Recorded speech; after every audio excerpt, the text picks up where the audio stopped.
What's going on there, YouTube, and welcome back to another comic book video.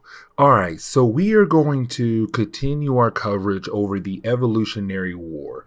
Now remember, the Evolutionary War is all about one character, the High Evolutionary, who's trying to advance the human race because he believes that he has the ability to advance us into godlike creatures. You see, when it came to the High Evolutionary, he was able to create a counter Earth on the other side of the sun. Now, this counter Earth was actually taken by a group of characters known as the Beyonders. Now, when it came to the High Evolutionary, when he went his way to confront the Beyonders, he realized how powerful they were, and he wanted humans to be just like them. And so the entire event, known as the Evolutionary War, is him doing different kinds of things to hopefully accomplish this task. And we jump back over to Spider-Man and his second chapter in this entire crossover. And so getting into today's storyline, we pick up with Peter Parker in Miami. Now, you're probably wondering, okay, hey, wait a second. Why in the world is Peter Parker in Miami? You see, around this time in Marvel Comics, Peter Parker was doing a book tour. He had recently published a book called Webs. It was just a showcase that would show off the different pictures that he had took over the years of Spider-Man, his altered ego. And of course, he's just trying to find a way to show off his work, but to also make some money. Now, with this book tour, he had to go to Miami and do an interview. And this is a way to involve Peter Parker in the next scheme of the High Evolutionary. Now, something else I should mention about Peter Parker around this point in time in Marvel Comics was that he was married to Mary Jane, of course. Now, when it comes to Peter Parker, he's on the phone with Mary Jane, but out of nowhere, he realized that his spider sense is going off like crazy.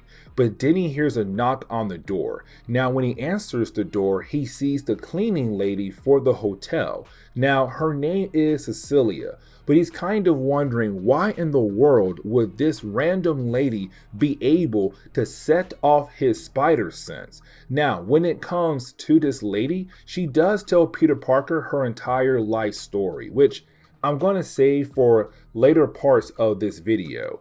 But once she's done telling her story to Peter and done cleaning up his hotel room, as she is walking away, she's kind of wondering why in the world did she tell Peter Parker, a random man, her life story, but we also see her talking to somebody and we're kind of left to wonder, who in the world is she talking to?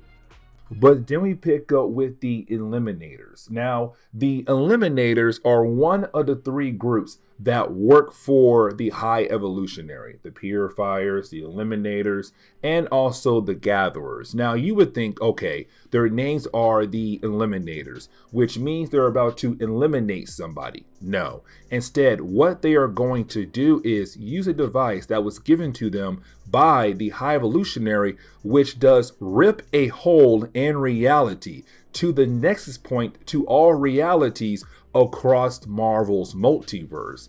Now, once they do that, you have every single member of this group being affected by some kind of energy that is being released by this hole. Now, this energy is also attracting Man-Thing as well. Now, Man-Thing is wondering what to do here, except as he gets closer and closer to the hole, well, then he becomes affected by it to the point where he literally explodes. And we're left to wonder, hey, what happened to Man-Thing here?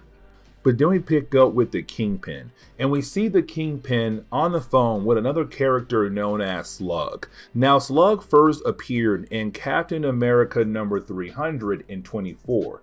Now, when it comes to Slug, he's also a big-time drug lord in Florida. Now, the reason why the two guys are currently talking to one another is because they're having a hard time selling drugs in their area because what happened in Colombia. And that part right there is very important because what happened in the earlier chapters of the Evolutionary War. Let me explain. So when it came to the Punisher, he went to Colombia to kill off a drug lord, except when he arrived there, so did the Eliminators, who also worked for the High Evolutionary.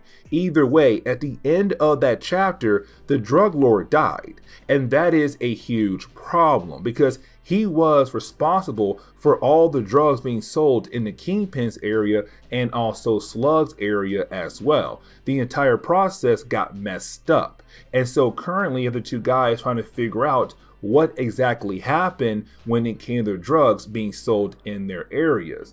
And so you have the two guys talking to one another to make sure it was not one of their men who at fault for the reason why drugs are not selling in their areas. But then we have to jump back over to Cecilia. And remember, she is the cleaning lady we saw earlier at Peter Parker's hotel. Now, when it comes to her, we see her again talking to herself, it seems. But then we realize that she's hearing some kind of voice in her head. Except we have no idea if this could be a medical problem or some kind of symbiote living inside of her. Either way, this other voice tells her to get a babysitter to watch her son because they have to go out there hunting tonight for some people. But then we jump back over to the High Evolutionary. Now, when it comes to the High Evolutionary, he does explain what is his latest scheme here for this chapter. And he tells us, listen, the Everglades is the nexus point to all realities across Marvel's multiverse. But if you are able to rip a hole into that reality, a particular kind of genetic substance can fall out. Now, usually this particular kind cannot survive in Earth's reality, but sometimes some of them can. And they'll be able to adapt and live on. And so when it comes to the High Evolutionary, he's telling his Eliminators, if you find any kind of this genetic substance, hopefully you are able to capture it and keep it alive, because this can help me advance the human race. Now, I kind of want to jump back over to Cecilia to kind of show you guys that even though she's hearing voices and she's going out there apparently hunting people, her main goal is still to protect her son, to be there for her son.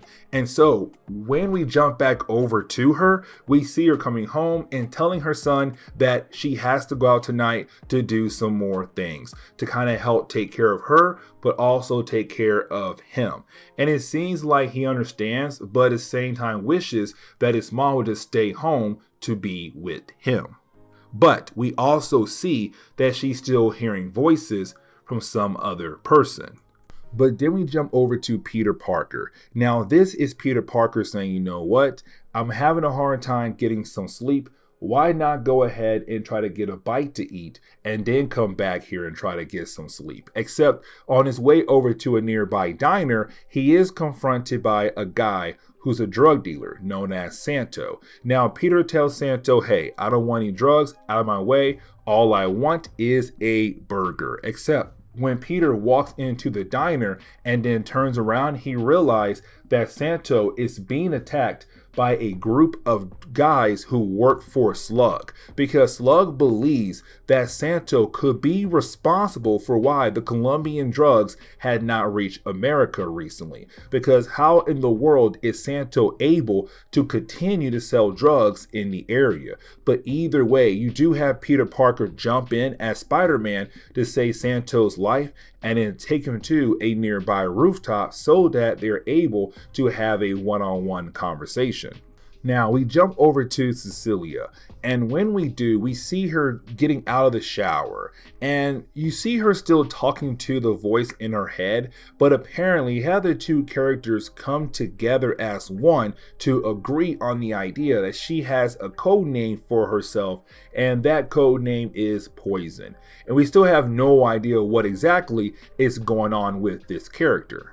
But getting back over to Spider-Man, you had Santo tell Peter that basically the only reason why he is able to continue to sell drugs in the area because he has a stash in a nearby area, better known as the Everglades. That is how he is able to continue to sell drugs, unlike the other drug lords. Now, as soon as Spider-Man leaves, well then Santo is confronted by the Purifiers, the other group that works for the High Evolutionary. Now, when it comes to the Purifiers, well, their main goal is to purify the world. And so if they believe that your genetics should not be passed on to your children, they'll find a way to make sure that you are not able to, have a way to carry your genes on.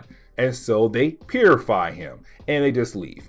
So now we have to jump back over to Poison. Except when we do, we see that Poison is sitting outside her apartment complex where she is confronted by members of the Purifiers, which tells us their main goal is to purify her. Except they have no idea that she has different kinds of abilities that can help her take them down very easily. Now, when it comes to her powers, I kind of had a hard time figuring out what in the world her powers are, and so I went to a nearby fandom page. And the fandom page says that she can kill people by just giving them a glance. Yep, that's what it says. And so either way, you have all the members of the Purifiers just die just like that. But now we have to jump over to Spider-Man. Now when we do, we see Spider-Man being able to find Santo's hidden stash of drugs that allowed him to continue to sell drugs in the area. Except out of nowhere, Spider-Man is then confronted by some members who work for Slug. Now these guys, they are easily mowed down by a group of Purifiers who again work for the High Evolutionary. Now, once you have those guys getting killed, you then have Spider-Man realize that something once again is setting off his spider sense. And we already know what that is. It has to be Cecilia. And when we jump back over to Cecilia, we see her saying goodbye to the other person inside her head. Now, this other person, it does inform us and Cecilia that it had completely changed her, but it also had changed her son as well. Now, we are not told what this being actually means by that, but maybe down the road we can find out what it actually means. But either way, you do have this being able to leave the body of Cecilia by being some kind of smoke that is exiting her body and going into the hole in reality. And once it's able to go through the hole, it closes the hole behind it, and that takes care of that problem over there. Now the rest of the story does get wrapped up very quickly because once you have Man-Thing being able to come back to help out Spider-Man fight against Slug's men, but also fighting against the Purifiers, once both groups are taken care of, you then have Peter Parker take the guys over to a nearby police station. And then after that, he goes to his hotel room to finally get some rest, except he hears another knock on the door, and this time it's Mary Jane.